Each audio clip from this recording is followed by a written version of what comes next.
views and opinions expressed do not necessarily reflect those of Access Fort Wayne, the Allen County Public Library, or any other supporting groups. If you'd like to produce a show, call us at 260-421-1250.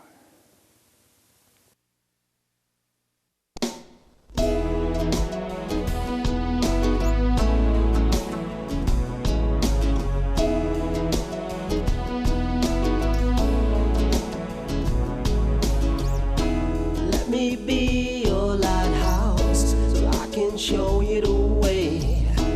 Let me be your shining light, I'll keep you from drifting away.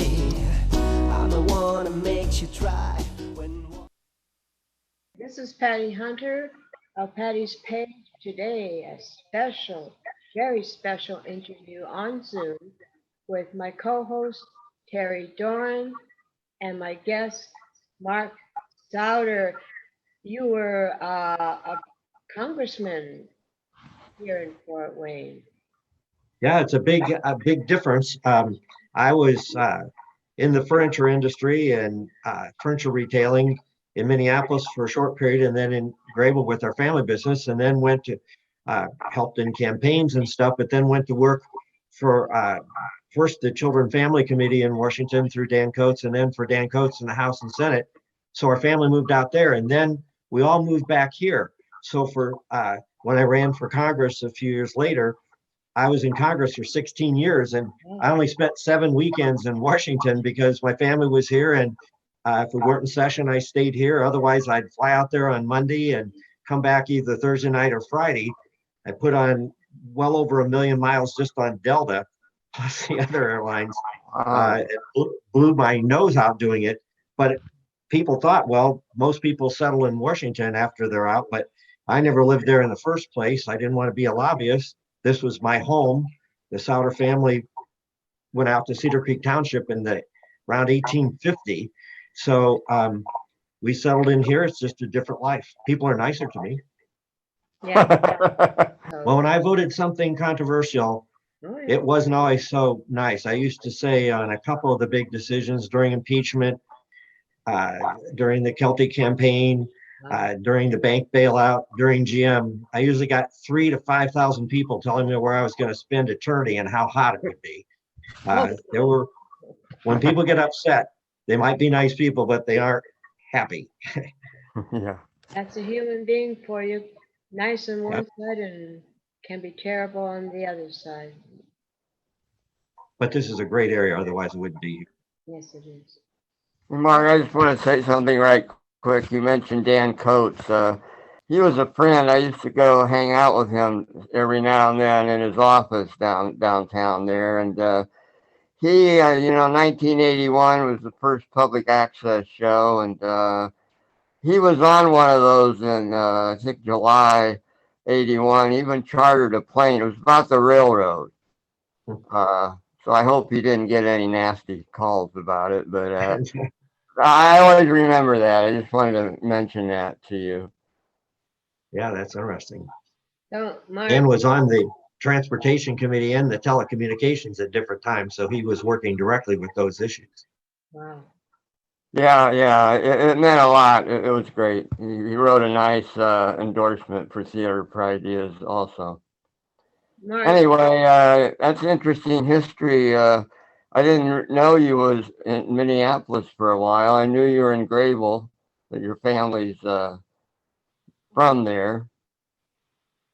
Yeah, after I got out of grad school at Notre Dame, I took a job with the largest furniture retailer in the country at that time in Minnesota, and I was their marketing manager for a period of time. Well, you've done a lot of different things now. How'd you become an author from all of this? Well, this is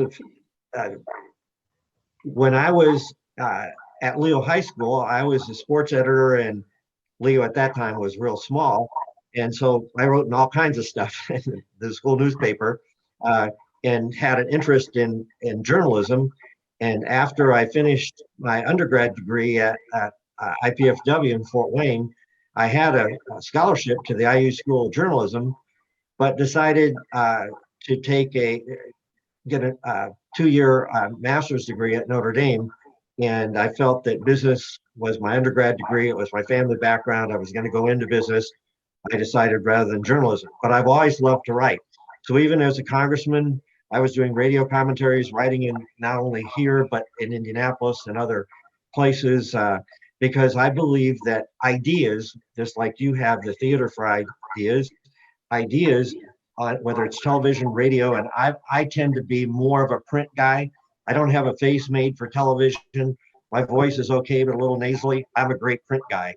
And so I've always written columns, and that we may talk about this, but I've been writing a lot of baseball stuff for the last 9 years all over the country for baseball books. Like I have one article and then actually one whole section in this book on baseball in Puerto Rico, where I traced all of the major league teams that have played in Puerto Rico in spring training, and for half of a year the Montreal Expos did, because I love history and I love writing and I love the research that goes with it.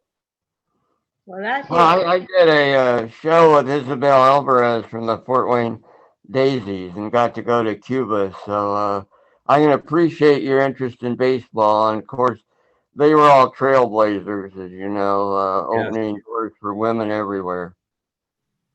Mark, with this book that you have written on the history of television here in Fort Wayne, when did this idea come to you to write such a beautiful book? And this is a cover. I'll give a plug for it. The particular thing that prompted it was a incident that occurred at Das Essen House up in Middlebury, because about a third of my TV market, after when they redistricted in 2001, all of a sudden we're getting South Bend and Elkhart television. And but they didn't. It quickly became apparent because I had this billboard in a campaign that had a red barn on it and Souder for Congress. And everybody in our area, they'd see a red barn, they'd associate it with Grable and all the rural atmosphere. But up there, even though they have Amish, they can't marry the Amish in Allen County, or they couldn't for decades, hundreds of years, because they're a little more liberal. And that I checked in at Das Essen House, and the girl there said, well, your name's on that billboard. And I said, yeah, it's my billboard. I'm your congressman. She said, oh, I thought that was an ad for Amish Acre. And that, plus a couple other things that happened on South Bend television, showed me that really you are where you live. They have a marketing zone for television that also covers most of the Fort Wayne papers used to go there, and WoWo used to, but it's our marketing zone. And we don't really know what fire occurred last night in South Bend or Indianapolis, unless it's a big one. We don't know what basketball scores there were, or how the volleyball teams are doing. They talk about Glenbrook here, but they don't talk about Glenbrook in South Bend television. The local people talked about, the mayors are different, that the streets, when they don't give the traffic reports for this area, and you become where you live. And I thought, given that there are lots of books about national television, there's hardly been anything written on local television. And yet that goes into your home. It's very personal. There are, quite frankly, among our biggest celebrities, there's a few politicians and a few businessmen that are as well known, but once somebody's been on TV for 20 years, people put a thing on Twitter or wherever if they see them in the mall. And I thought, man, television in Fort Wayne is really my life. I was born in 1950. TV came in 53. I advertised heavily through our store. I advertised millions and millions of dollars as a congressman. I was on Coats and Quails ad committees and worked with them spending a lot of money. And I thought it was a fascinating subject. When did because I believe ideas in television become the dominant way they're communicated. Ideas are what shapes an area and information. Information is power. We have a great history because Philo Farnsworth, the inventor of television, was based here for a long time. He didn't invent TV here, but he worked with Capehart Television, and then Magnavox moved in from California. So TV was invented here, but we didn't have a local broadcast station even though it had started out east and was developing, we didn't have a local broadcast station. The first day we went on the air was November 21st, 1953, and Hilliard Gates was the first one. Yeah, I got to interview Hilliard too. So great guy. Interviewed him at the Gates Center in IPFW. Said, Hilliard, how is it to be interviewed at a gymnasium named after you? Just laughed. How'd you get? How did Heather and Melissa become involved in the book? Well, I knew that while I had been in television all my life and actually went on a program that Reed Chapman had started at Wayne TV in 1967. And when I was a junior at Leo High School, I was on my first TV show, and I was on TV quite a bit through my college years and all the political activities. I was publicity director for the Grable Country Fair. But while my people know my name, they wouldn't have thought of me as a TV person. And plus, I didn't know, even though I had met the reporters and knew the news directors and so on, I really didn't have the connections inside the television industry or the public view of being that. So I went to Melissa and Heather, who I knew, and Melissa's the most watched personality we've ever had on television in the history in Fort Wayne, and Heather's second. So they're the two most watched in the history of Fort Wayne. They're also both younger than me, so they brought another perspective. And so I went to them and said, what do you think about doing this book together? And by working together, I'll do the research. I did most of the writing, although Heather writes for local magazines and has done a lot of writing. So she did a lot of editing and changing, and we talked over every single section over time. We would talk about, I'd call them and say, who do you think might have information like this? When I would say Melissa and Heather are going through this and are working with me, doors open. In the first TV station, what was that? What was it called? WKJG. It was, yes, and there's a misnomer in Fort Wayne that it was, the TV station was named after the Journal Gazette, because it wasn't. The radio station was named after Journal Gazette by the time, and that it's an interesting story that's in the book, that Bill Kunkel was the publisher, and they named the radio station because it was a political battle, and they had bought the WKJG because of Paul McNutt, who was a very powerful Democrat governor and leader in Indiana, but they sold it. And so they kept the name, and that's the call letters. Just like WPTA, the PT is for Sarkis Tarzian's daughter, and it was named those initials. WANE started out as WIN-T up in Waterloo, and then they wanted to move down to, a company out of Indianapolis bought it, and they wanted to change the name, and they made it WANE to sound like Fort Wayne. But all these stations started as radio because they thought they were going to stay dominant in radio. And Hilliard was still a radio guy even when he was influential at KJJ running it. Public access TV. When was that put together? What year? Well, Terry would know probably more particulars because it started over in New Haven. Do you want to explain that transition, Terry? Yeah, the beginning of public access, as you say, Mark, it did begin in New Haven with a cable station called Citizens Cable, which you do a great job in your book capturing that. A lot of information, but very accurate. And John Bonza owned the station. He was an advertising man in Fort Wayne. And I did Theater for Ideas, started in the 70s. And John put all those shows on, we videotaped them, on Citizens Cable. His ultimate goal was to get the franchise in Fort Wayne, which he did. And he used Theater for Ideas as an example of how cable can benefit a community, not just have a whole bunch of different channels that doesn't have anything in particular to do with Fort Wayne. And so I'm proud of that. The Theater for Ideas helped that. And then those shows led to the creation of public access station in the library Which in library? The first 1981. library? And our show, as you put in your book, was the very first show, January 9th, 1981. And Building was that in? pardon? Which library? There was an old one and Downtown, Allen County Public Library, downtown, main library, yeah. was that the one that's new compared to the older one? That was, It's changed a couple times, you know.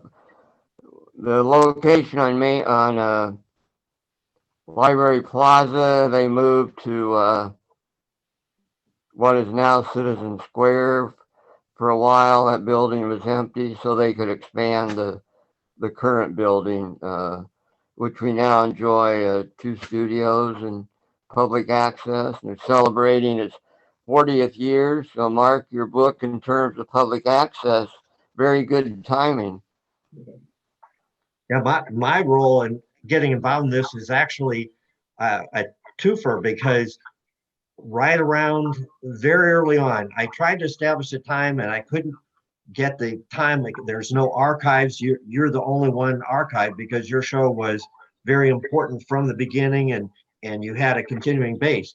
But I actually put together a show where I went to my friend Jeff Turner, who at that time was at WIFF and has been doing a lot and leading our regional partnership now, that in Northeast Indiana, and Don Schmidt, who was the second district city councilman, and we put together a show called A Conservative Alternative, and it lasted about a year. There's no records. Jeff and I can't remember exactly which year, but it was probably very early on, around 1981. I had done a show with Smokey Montgomery. I didn't host the show, but I was on his show and thought, oh, well, we should go. I mean, Terry's out there. He's advocating his ideas. There are other ideas on there. Why don't we do one for conservatives? But my real knowledge of public television, besides being on it, was with Eric Moberg, because when they redid the Cable Act, by that time, all the satellite TV was coming in and so on, and the cable companies wanted to drop public access. And Eric and I spent hours together where persuading me that I should be part and one of the few conservatives that was aggressive in trying to keep public access in the revised Cable Act, because the cities would have rather grabbed the channels. The cable companies said it was unfair competition because they weren't forced on every other system of distribution.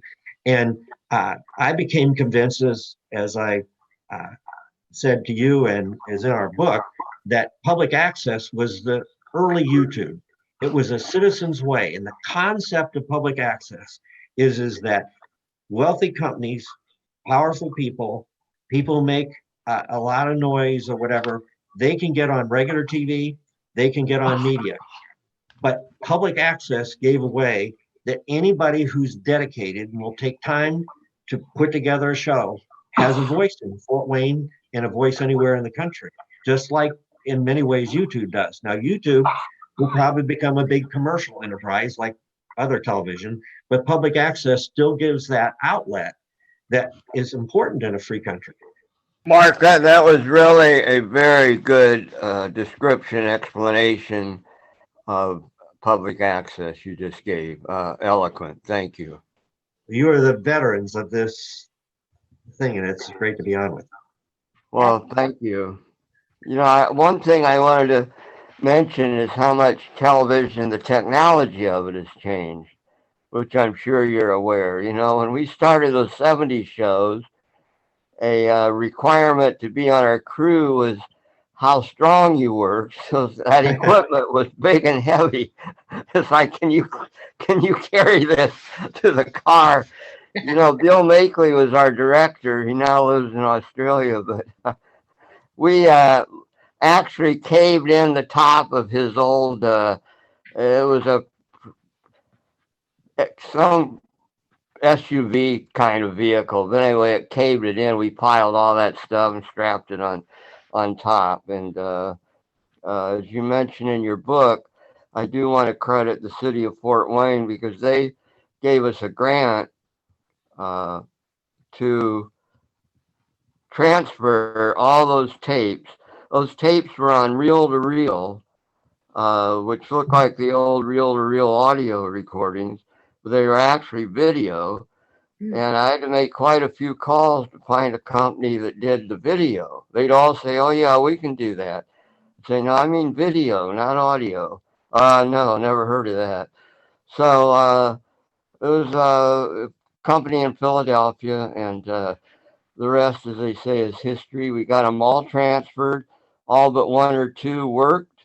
That's the amazing thing. They were all down there in the library basement where they'd been preserved. And it was Eric Malberg, in fact, who took me down there and showed it to me. Were you the first? Patty, if I could, I would like to build on something Terry said, and I'll pick up a couple of your questions that you sent me in it. Sure. That that the original book title of our book was A History of Television in Fort Wayne, but it actually doesn't say history in it because we took the title out. It just says television in Fort Wayne, partly because of what Terry just described. When I first went to Melissa and Heather, and we've been working on this for 3.5 years because there aren't any records. I thought we'd just go through a lot of the records, put together a history as how television covered the flood, how television did this, how television did that. But other people didn't get it digitized. The stations, every time they get sold, they disappeared. Only WKJG had anything. It's down in Indianapolis. It's on in the 50s and 60s. It's on old, I don't know what you call that, those great big machines, but they don't have anything to read it. So you can't even see it.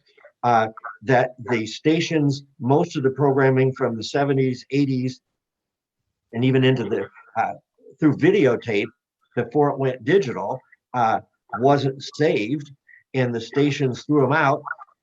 So we had to recreate the whole thing through interviews and through what people had saved. So Melissa and Heather and I had lots of stuff.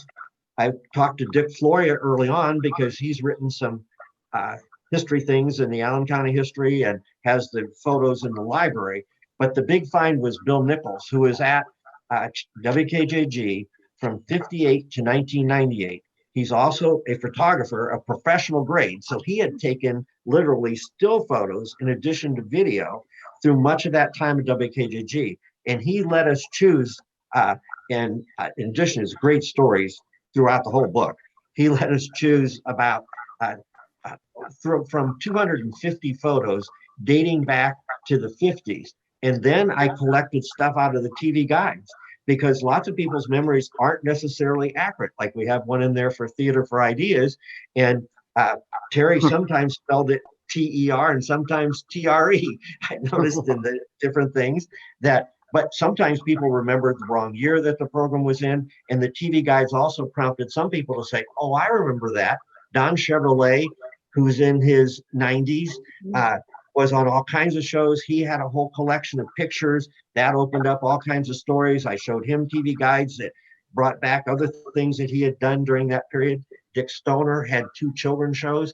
He's 91. I had files from Ron Smoots, who had been Ann Cologne's producer, and his wife, Susie, let me use those. That I took that to Dick Stoner because it was one of his shows on Wayne that he had forgotten about, or at least didn't have any record of, but he had one from 21, and you gradually piece something like this together, but it's really a collection of stories from people, from Tara Brantley, from Marty Wright, from Linda Jackson, from Eric Olson, just great storytellers that together make a history.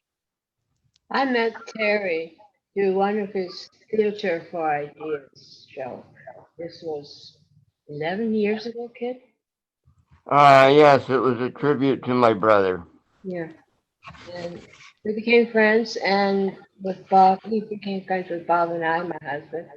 And I was a camera person at that time, and I started to become a producer and had Terry Doran as my co-host for quite a number of years. Well, we should mention your show, Patty. Patty's Page. Patty's Page. And Mark mentions that in his book, your Yes. show. Yeah, because you're definitely two of the ones that have consistently produced interesting things for our region. And that's important in the putting together a history of how what the people saw that has made up our collective memory, because that's really what television is. It's video, audio, and even now, and with digital, it's print stuff. But that that becomes who we are. That if there is a fire that doesn't get a lot of attention, or a murder that doesn't get a lot of attention, effectively for the 600,000 or so people in this region, or 500,000 in the television market, it didn't happen. It's like a tree falling in a forest. It happened to the immediate people, but not in the collective memory of a region. And as these things break up, we're losing our collective memory. You know, when I was doing my shows, I try to tell the truth. All of it, all my shows, I tell the truth and ask questions that they can answer truthfully. I don't hide anything. I'm not fake or anything like that. I say what it is, and I ask questions that would help the community. Yeah, Right. those things taken together become a history. Yeah. Yeah.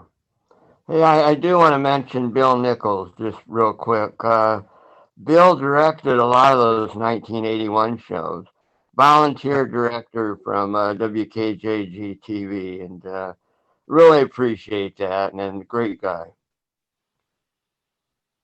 Now, when you're putting together something like this, you really need to find. Mark Meyer came up to me after I had done a presentation on baseball history and Hugh McCulloch at the History Center. Mark Meyer came up afterwards and said, "You really need to meet Bill Nichols." He said he's kind of shy and often he doesn't talk and share stuff. Well, Bill was looking to do a book, but wasn't getting it done. And so he had collected lots of information. This book has some on the management history, but this is really a history of what people saw, not how it got on TV. So that's why it's not really a technical history. And you can't put thousands of names in. It's best with a story. Communication is much more effective with a story. You asked Jesus Christ about something and he gave you a parable. You asked Abraham Lincoln and he told you a story. When you asked Ronald Reagan, he told you a story or a joke. And so having these kind of stories is a great way to tell history. And Bill, I came through contact with Mark Meyer, who had been a producer and director at both Wayne and 33. And then Tom Castaldi and Craig Leonard were at that meeting as well. And so I had a number of meetings with them from time to time because they were great at giving advice on where to find history of this or that and how to get a book published, and just kind of going through the sections and making suggestions and encouragement while we were working on the project. And this is Tom Castaldi is the Allen County historian, and he's written a number of books, and Craig Leonard has done several history books too, and his specialty is architect. This is almost towards the end of my show. Maybe it's half an hour or 40 minutes, depends on what you want. But I would like to thank you, Mark Souder, for being on my show, and you too, Terry Doran, for being my co-host. So we'd like to have you back on my show, Mark, very much so, along with Terry, so we can talk some more about other things as well in the book. Okay. God bless everybody, and this is Patty Hunter of Patty's Page saying, adios, mi amiga, amigo, eh? So catch you later, see you next week, God bless. Godspeed, my love, until we meet again. You're always in my heart and every dream. Don't let this time apart give in to all our fears. God will keep us close from up above. So until we meet again, Godspeed, my love.